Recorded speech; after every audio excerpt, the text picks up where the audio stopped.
Señoras, señores, buenas noches. Martes 20 de mayo del año 2014, programa 90 del año 1991 del ciclo. Converso con el doctor Erlan Bacadíes. Doctor, gracias por venir. Gracias. Está empeñado en enseñarle a la gente y en reducir la hipertensión arterial. ¿Tan complicado es en nuestro medio la hipertensión? Bueno, en primer lugar, felicitarlo porque un segmento o un programa de televisión le dedique a la hipertensión arterial. Esto que los norteamericanos le llaman el asesino silencioso, porque más de la mitad de los que tienen presión alta no saben que la tienen. Muchos de nosotros será hipertenso en algún momento de su vida. Es parecido a las canas, ¿no es cierto? A algunos les aparece temprano, a otros les va a aparecer más tarde, pero le va a venir, ¿ya? Y en muchos también es como un señal de envejecimiento. Hay algunos sectores del organismo o algunos órganos que pueden mostrar señales de envejecimiento más precozmente. Hay muchos estudios y la presión alta se divide en las que se puede detectar una causa y en las que no se detecta una causa. Las que se encuentra una causa, entonces es complicado, ¿no? Una causa se dice que son secundarias, por ejemplo las enfermedades renales. Las enfermedades renales que llevan a la insuficiencia renal crónica, el 70% de ellas, 70% presentan hipertensión arterial, y un porcentaje también considerable dentro de las hipertensiones secundarias es por causa renal. Por eso es que hay que hacerse unos 3, 4 exámenes siempre que se le detectan a uno presión alta, para ver si no tiene una enfermedad renal y después para ver si no tiene una enfermedad también de origen endocrinológica. Porque hay enfermedades que son raras, como el hiperaldosteronismo primario, que es un tumor que aparece en la glándula suprarrenal y que produce hipertensión arterial. Es raro, pero se ve. Después hay el feocromocitoma, que también es causa de hipertensión arterial secundaria. Y después lo que se llama como factores causantes de la hipertensión arterial son a los factores que nosotros vemos a diario que inciden en la elevación de la presión arterial, como es comer sal en abundancia. Cuanto más sal se come, mayor el número de hipertensos en una población. Se cree, más o menos de acuerdo a base científica, ¿no es cierto?, que existen dos factores importantes. En primer lugar, hay riñones que manejan fácil la cantidad de sal que uno coma y sin alterarse con los años. Los bacadíes son comensal, ¿no? Los bacadíes pueden ser comensal porque son longevos. Ajá. Y los longevos en general tienen buenos riñones, que se mantienen normotensos hasta avanzados años. Es decir, más de 80, 90 años, ¿no es cierto? Mi padre tiene 94 años y se tornó hipertenso más o menos a los 80, 80 y poco. ¡Qué bárbaro!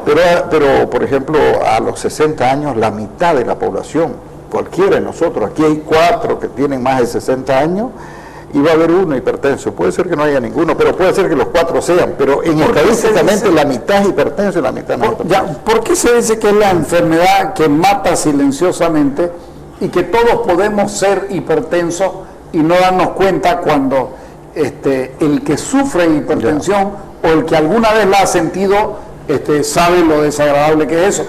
¿Cómo puede no presentar síntomas la hipertensión? Bueno, la presión alta, la hipertensión arterial, ¿no es cierto?, es una presión que se genera en los vasos, es decir, que la sangre circula a través del organismo, impulsada desde el ventrículo derecho hasta todo el sector arterial capilar y después venoso hasta la aurícula derecha y el ventrículo derecho, gracias a la fuerza del corazón. Y ese circuito, ¿no es cierto?, está bajo cierta tensión que no precisa ser muy alta. Se ha visto que la presión arterial puede ser toda la vida inferior a 120-80 milímetros de mercurio, o 12,8 que se decía antes cuando se decía en centímetros de mercurio, ¿no es cierto? Entonces, esa presión por algún factor. ¿Y cuáles son los factores que más inciden? La sal, el estrés, el cigarro, ¿no es cierto? El cigarro, el estrés, comienzan elevando la presión arterial transitoriamente. Yo me enojo, yo me asusto, yo estoy estresado, vivo a tensión por una u otra cosa y la presión se sube transitoriamente. Pero ese transitorio, más el cigarro, más la obesidad, más la comida de sal, todos son factores que llevan a que la presión se vaya elevando casi constantemente, y después la alteración anatómica dentro de la pared arterial se torna de ser funcional, es decir, que solamente se torna orgánica cuando se altera ya anatómicamente. La alteración es anatómica. Primero es funcional, ¿no es cierto? Y es cuando hay algún estímulo transitorio y fugaz. Pero cuando eso es fugaz y es permanente, entonces ya se hace orgánico y la estructura de la pared arterial se altera completamente, y como nosotros podemos ver en algunas imágenes, vemos que la relación que hay entre la luz y la pared arterial se va engrosando la pared y la luz se va afinando, ¿no? Como en una manguera, ¿sí? O sea, hace un esfuerzo. Entonces el corazón cada vez tiene que hacer más esfuerzo para mantener ese circuito arterial. Y ahí está el problema en el tratamiento y en las conductas que después podemos hablar al final, ¿no es cierto?, qué se hace desde el punto de vista del tratamiento, porque el tratamiento, cuanto más tiempo lleva la presión y cuanto más altas son las cifras de hipertensión arterial, nosotros podemos ver que el tratamiento va a tener que tener más paciencia, va a haber que ir bajando la presión arterial en forma gradual, lenta pero progresiva. Pero saber cómo se puede revertir completamente, y lo que hay que hacer es siempre eso, siempre la presión que sea se la baja, ¿no es cierto? Existen algunas situaciones muy raras de hipertensión que se llaman refractarias, donde realmente las causas también son más o menos bien definidas, pero existen también hipotensores potentes donde tomando ciertos cuidados se puede hacer que se domine, que se controle todas las situaciones de presión alta. Y hay que controlarla, en el tiempo y con la paciencia que sea, tanto del médico como del paciente, para que las cifras vuelvan a esos niveles. Es verdad que en las personas añosas y en las personas que llevan mucho tiempo y cifras muy elevadas de presión, a veces nos tenemos que conformar con no llevarla a la normalidad la presión y mantener cifras un poco elevadas, porque la relación entre la pared y la luz es tan importante que bajarle mucho los niveles de presión hace que se baje mucho el flujo de la sangre. Y entonces hay isquemia, que se llama, cuando hay falta de aporte de sangre y nutriente a los tejidos. ¿Por qué se dice que cuando hay hipertensión arterial básicamente el que más sufre es el cerebro? ¿O es los órganos, un mito? Varios órganos vitales sufren con la presión arterial, podríamos decir todos, ¿no es cierto? Pero el cerebro es un órgano noble, vital, y se dice un tejido noble, ¿no es cierto? ¿Por qué? Porque es insustituible para comenzar, y después que neuronas que perdemos no las recuperamos. Entonces es muy importante el cerebro. Después que la cantidad de sangre, la quinta parte de la sangre que expulsa el corazón va al cerebro. Entonces el flujo sanguíneo cerebral es brutal. El cerebro no puede acumular glucosa como acumulan otros tejidos y se mantiene, ni oxígeno. Entonces hay que proveerle de glucosa y de oxígeno permanentemente. Si no, uno se desmaya, no funciona la neurona, ¿no es cierto? Entonces, en ese sentido, así como tiene funciones que son tan grandiosas y tan admirables como es la inteligencia, la capacidad de razonar y todo, pero también es exigente en nutrientes y oxígeno el cerebro, y no tiene stock, no tiene almacenamiento. Entonces hay que proveerle permanentemente eso, ¿ya? Después de igual forma sufre el corazón. el corazón también, el corazón del hipertenso, por el esfuerzo que tiene que hacer el corazón, así también como porque el corazón es la bomba efectora para generar toda la presión para que esa sangre circule, él también va sufriendo. Muéstrenos eso, a ver. Ahí ven como, por ejemplo, tenemos un corte en la pared del ventrículo izquierdo, y nosotros vemos que, por ejemplo, a la izquierda, arriba, a la izquierda, nosotros tenemos que, ahí dice corazón normal, la pared del ventrículo izquierdo tiene su espesor, ahí se verá como 1 centímetro y medio, en cuanto que a la derecha nosotros tenemos el engrosamiento de la pared del ventrículo, dice del ventrículo izquierdo, porque ese es el que va a soportar toda la presión que hay en el sistema arterial y va a hacer la fuerza que sea necesaria para impulsar la sangre a través de todos los vasos que están contraídos, que están contraídos y que tienen o no alteraciones funcionales o anatómicas. Pero cuando eso es crónico, ese ventrículo se torna cada vez más hipertrófico, se llama. Es decir, que se engrosa, que las células del corazón, las células miocárdicas, tienen que aumentar en número y tienen que aumentar en tamaño, en fuerza, ¿no es cierto? La fuerza que tiene que realizar el ventrículo izquierdo será cada vez mayor. ¿Cómo es que alguien puede vivir con hipertensión y no enterarse? Bien. ¿Es pasivo? Eso pasa en muchas enfermedades, ¿no? Donde hay personas que... Cuando acuerda es más fregado. Que no sienten, hay personas que tienen úlcera gástrica y no sienten, ¿no es cierto? Y hay otros que, yo por ejemplo, tengo una gastritis y la siento en el momento, pero hay otros pacientes que se le perfora la úlcera en el estómago y no la sienten. De la misma forma, pero con mayor frecuencia todavía, la persona, si es que la hipertensión tal vez se va desarrollando tan suave y lentamente en el correr de los meses y de los años, que se va acomodando esa situación y no siente, porque la primera cosa que uno siente cuando se sube en forma brusca la presión arterial es dolor de cabeza, ¿no es cierto? Y mucho de oído. Así, todas esas cosas, y mareo, hay zumbido de oído, ¿no es cierto? Entonces, todas esas cosas a veces se ven estrellitas, todas esas cosas que se llaman acúfenos, esas cositas son fosfenos y todas esas cosas, nosotros podemos ver como sintomatología que se pueden atribuir a la presión alta, pero muchos pacientes, más de la mitad de los pacientes, bueno, aquí más de la mitad de los pacientes hipertensos no sabían que eran hipertensos. Claro, por eso le digo. Y más de la mitad de los pacientes que tienen presión alta no saben que tienen presión alta. Claro. Es decir, que la población que no sabe más la que no siente es enorme, siempre mucho más del 50%. ¿Ya? Entonces, esto es alarmante. ¿Y por qué es importante hablar de esto? Porque millones y millones de gente se muere, ¿no es cierto?, al año en el mundo como consecuencia de estos 3 órganos vitales que se afectan a tal punto y todo es en decurrencia de la hipertensión arterial, el cerebro. Los accidentes, las hemorragias cerebrales, los derrames, ¿no es cierto?, más de la mitad de los derrames tienen presión alta.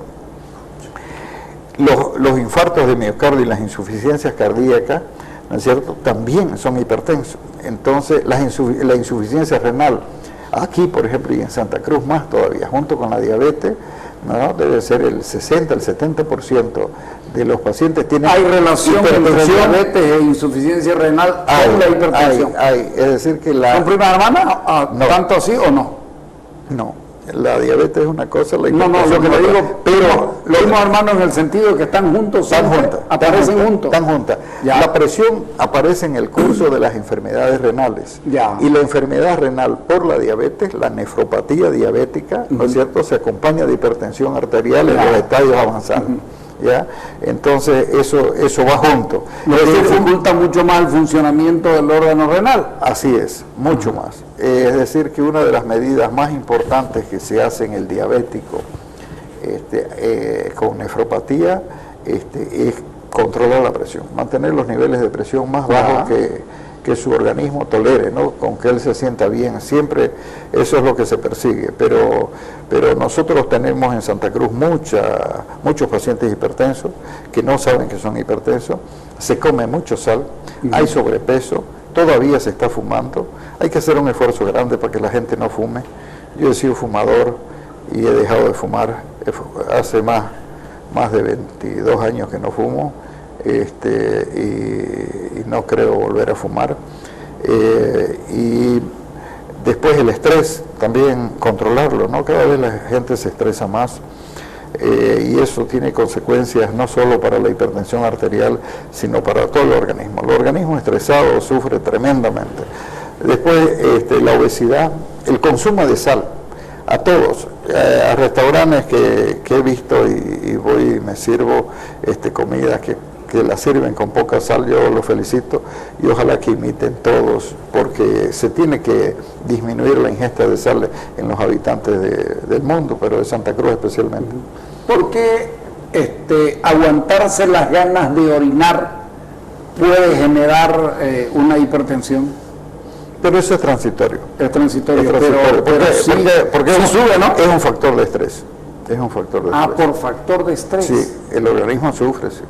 Toda la persona que se está aguantando o que por alguna razón está reteniendo orina, la distensión de la vejiga, como la distensión de cualquier víscera, produce incomodidad o dolor que puede llevar a un estado aflictivo que le sube la presión arterial.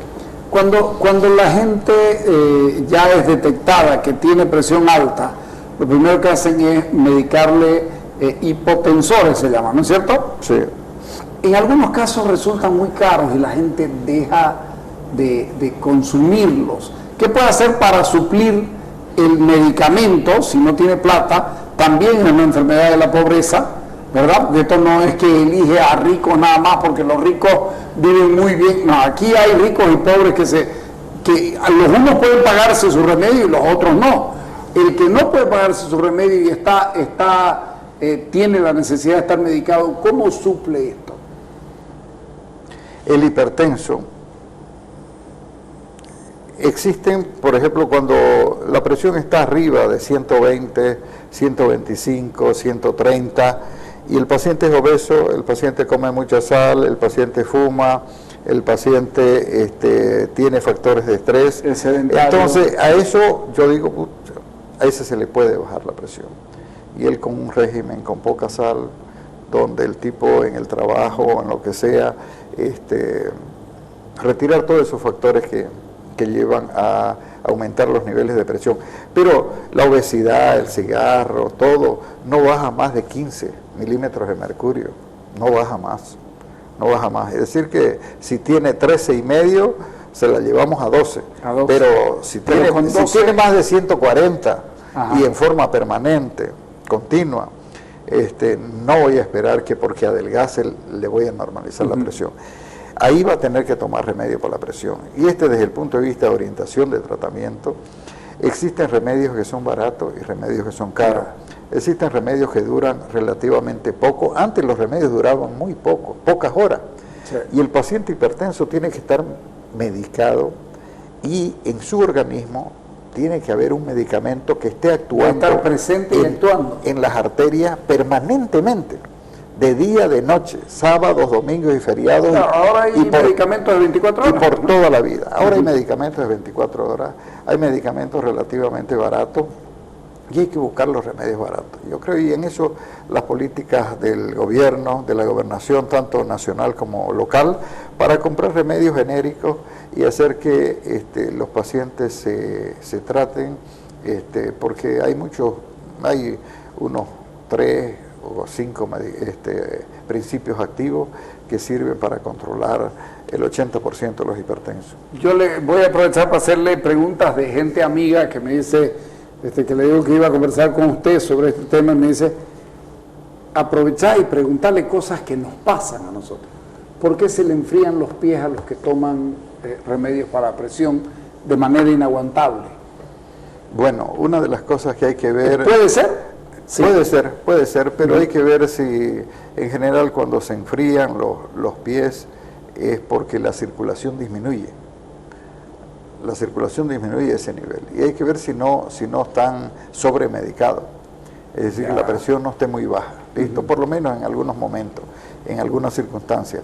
Por eso es que los medicamentos y los horarios en que se toman los medicamentos hay que saberlo orientar al paciente, ¿no?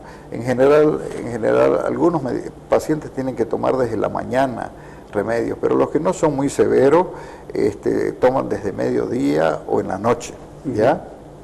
La mayoría de los remedios para la presión se puede tomar independientemente de las comidas, junto con las comidas, después de las comidas, y su absorción es buena y no hay problema, ¿no es cierto?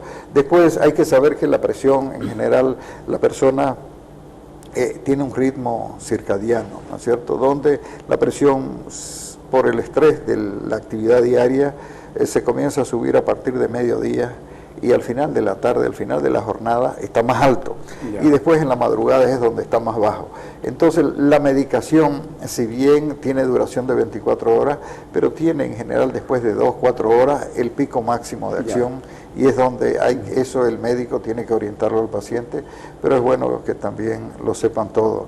Y los medicamentos, todos tienen acción parecida, y existen algunos grupos de medicamentos, ¿no es cierto?, con diferentes nombres comerciales, pero que van a atacar porque existen varias sustancias dentro del organismo que son los que producen la presión alta, son los que producen la vasoconstricción, ¿no es cierto? Y esos son el sistema renina-angiotensina, el sistema adrenérgico, el componente de sodio y agua, de volumen que se llama, donde los medicamentos van dirigidos, y ahí está más o menos un poco de ciencia y arte de cada médico, de ver en su paciente cuál es el que está más en juego y cuál es el que se va a atacar. Pero sabidamente, una persona que tiene en forma sostenida más de 160, 16 de presión arterial y de 90 de diastólica, un solo remedio no le va a ser suficiente.